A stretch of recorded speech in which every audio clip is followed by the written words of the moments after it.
Hey everybody, this is Daniel, and I want to talk about a story that I think matters today, one that I think we should be sharing online so that people are aware of it. And I think, especially when it comes to like Donald Trump and the way he tweets, it's easy to get distracted and see these tweets and jump on that. This is a story that I think is a big deal, so let's jump right into it. And I'll tell you why I think it's a big deal as well.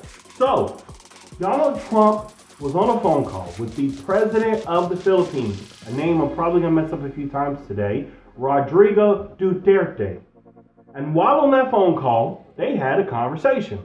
Now you may be wondering, well, what's this conversation about? Why is it so important that we need to have a discussion about it? Well, let's ask President Duterte.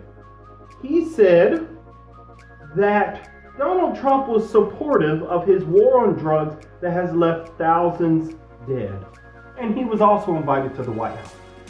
Quote, Trump was quite sensitive also to our worry about drugs, and he wishes me well in my campaign, and he said that we are doing it as a sovereign nation the right way. Now, let's break down this drug war that's going on, because it is terrible. Duterte has conducted a severe crackdown on drugs in the country. Police and vigilantes, with his support, have been killing thousands of drug addicts. Drug addicts, people who need help. They are being slaughtered by the okay of the president and of the Philippines and done by police and vigilantes. Yeah, this is sickening. Let's read a little bit of his thoughts about this drug war.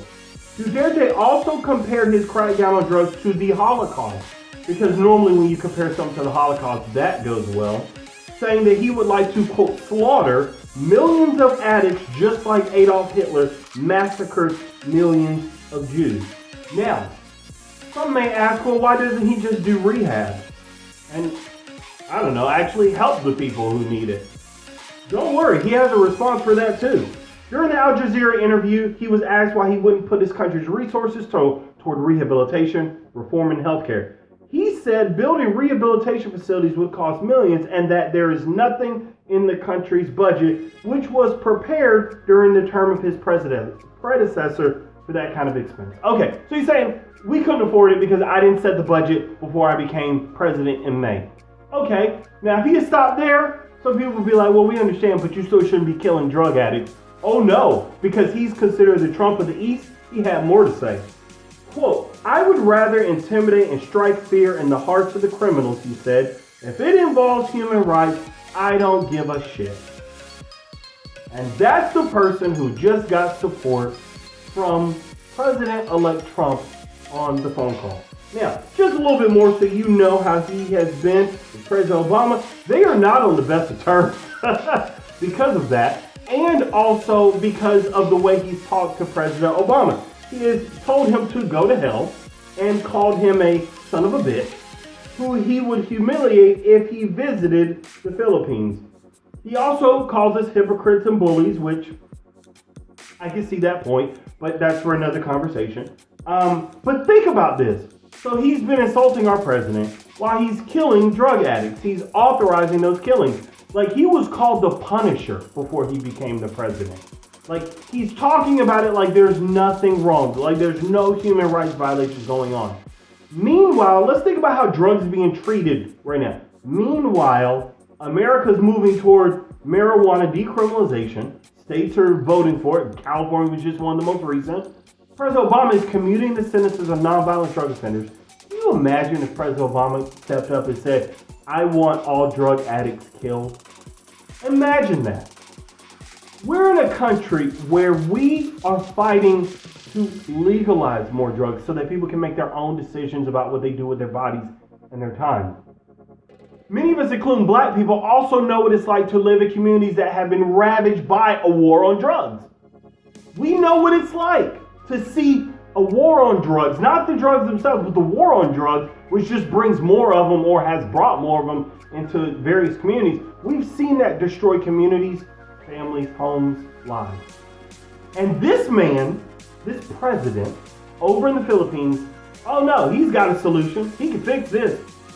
Just kill them. And the police are killing them. And depending on what article you read, Huffington Post has it at over 2,000. I saw another article that said over 3,000. The Independent has it at over 4,500 people dead. And the cops are killing with pretty good efficiency, like 97% kill efficiency. Like there's like 33 people dying for 1 wounded. Like, which is an astronomical number for a country like the Philippines. Now, I'm not a Philippines expert. You know, I don't want you thinking that I know everything about the Philippines. I don't. I've covered this story before in a past episode, but I'm not acting like an expert. I just care about human beings. And people are being killed because they're addicts. Help is not being offered to them. Understanding is not being offered to them. They're just being slaughtered. Slaughtered. And Donald Trump made a phone call to them that is being construed as supportive. Now, some of you who are skeptics will say, well, Daniel, that's what the president of the Philippines said. How do you know that that actually happened? Now, this is what we do know. He said that this is how the conversation went, and as of this recording, there's been no refutation by the Trump camp. So, as you can see from this video, I am going hard at these human rights violations, killing drug addicts in this quote-unquote war on drugs, which seems to be nothing more than a massacre. I'm going hard at that. Now, when it comes to President-elect Trump, we need to make it clear to President-elect Trump that we will not accept that. We will not be silent. We will not offer any implicit or explicit support of this kind of policy. If you support ending the war on drugs, you need to speak up about this. We can't say that all the people talk about all lives matter. Well, Filipino lives should matter too. We should not ignore what's going on there simply because it's over there, quote unquote, and say, oh, well, that's not here. I got to focus on here. No, if people are being killed unjustly, and even then you're just being killed, okay, we need to call it out. And if the leader of our nation is doing anything to make it seem like they're in support of it, we need to speak up. Now, before I finish, some of you, I'm in your head. I know what you're thinking. You're like, well, what about the wars that the United States has committed against other countries? What about the treatment of Dakota Access Pipeline protesters? What about the people in Flint?